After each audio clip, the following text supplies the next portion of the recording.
اس دنیا میں بھی انسانوں کے اور قوموں کے جو اجتماعی جرائم ہیں،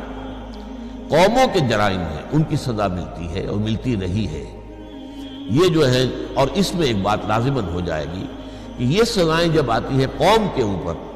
تو اس میں پھر اچھے اور برے سب جو ہے لپیٹ میں آ جاتے ہیں۔ اس کے لیے میں نے آپ کو آیت سنائی ہے، اس کو فرمایا گیا ہے کہ وَاتَّقُوا فِتْنَةً لَا تُصِيبَنَّ الَّذِينَ ظَلَمُوا مِنْكُمْ خَاصَّةً، ڈرو اس فتنے سے، اس عذاب سے جو تم میں سے صرف گناہ گاروں کو اپنی لپیٹ میں نہیں لے گا۔ ان میں بے گناہ بھی جو ہے، جیسے ہم کہتے ہیں کہ گیہوں کے ساتھ گھن بھی پستا ہے، تو اسی طریقے سے بے گناہ بھی اس کی لپیٹ میں آئیں گے۔ یہ عذاب جو ہے دنیا میں دو طرح پر آتا رہا ہے۔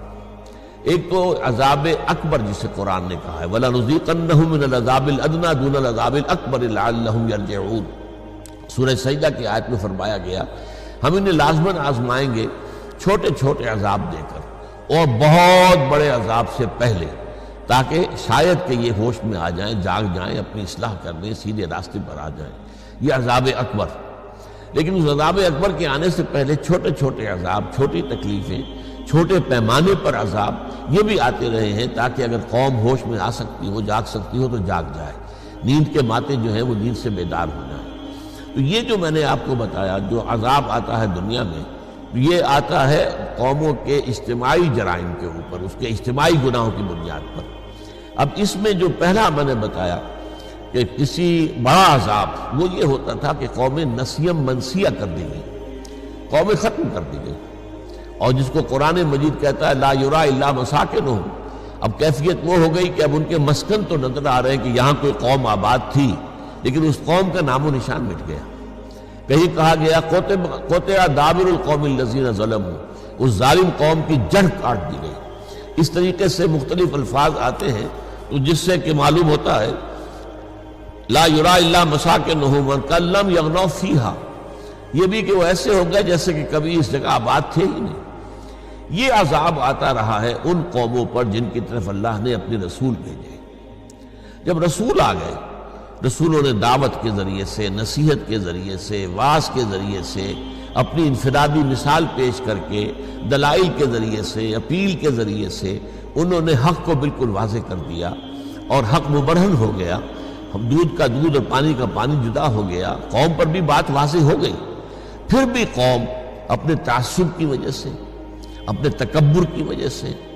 اپنے جو ہے دنیاوی اقتدار کو برقرار رکھنے کی غرض سے اگر وہ اڑی رہی کفر پر، تو اس قوم پر پھر عذاب اکبر آیا۔ یہ عذاب اکبر جو ہے پھر اس قوم کو نسیہ منسیہ کر دیتا تھا۔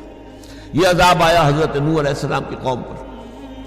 یہ عذاب آیا حضرت ہود علیہ السلام کی قوم پر جسے قوم عاد کہا جاتا ہے، یہی عذاب آیا حضرت صالح علیہ السلام کی قوم پر جنہیں کہ قوم سمود کہا جاتا ہے، یہی عذاب آیا ہے قوم شعیب پر، مدین، اصحاب المدین جنہیں کہا گیا ہے، یہی عذاب آیا سدوم اور عمورہ کی بستیوں پر جن کی طرف حضرت لوط علیہ السلام کو بھیجا گیا۔ تو یہ عذاب اکبر ہے، اور اس عذاب میں ظاہر بات ہے کہ جو انڈیویجولز ہیں ان کا علیحدہ حساب کتاب نہیں ہے، وہ تو پھر پوری قوم ہلاک ہوئی ہے، تباہ ہوئی ہے، برباد ہوئی ہے۔ ان میں برے بھی تھے تو بہت برے بھی تھے، کم برے بھی تھے، لیکن اس عذاب میں وہ برابر ہیں۔ وہ بہت بروں کا مزید سزا جو ہے وہ آخرت میں ہوگی، کم بروں کی کم سزا آخرت میں ہوگی، اور ہو سکتا ہے ان میں کچھ لوگ واقعی اچھے بھی ہوں، لیکن یہ کہ وہ پوری قوم کے ساتھ چونکہ شریک رہے اور انہوں نے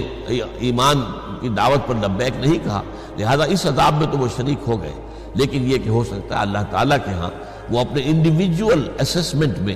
وہ مستحق عذاب نہ قرار دیے جائیں قیامت کے دن۔ بہرحال یہ عذاب جو آتے رہے ہیں ان کے بارے میں نے آپ کو بتایا، ان کی شرط اول کیا ہے،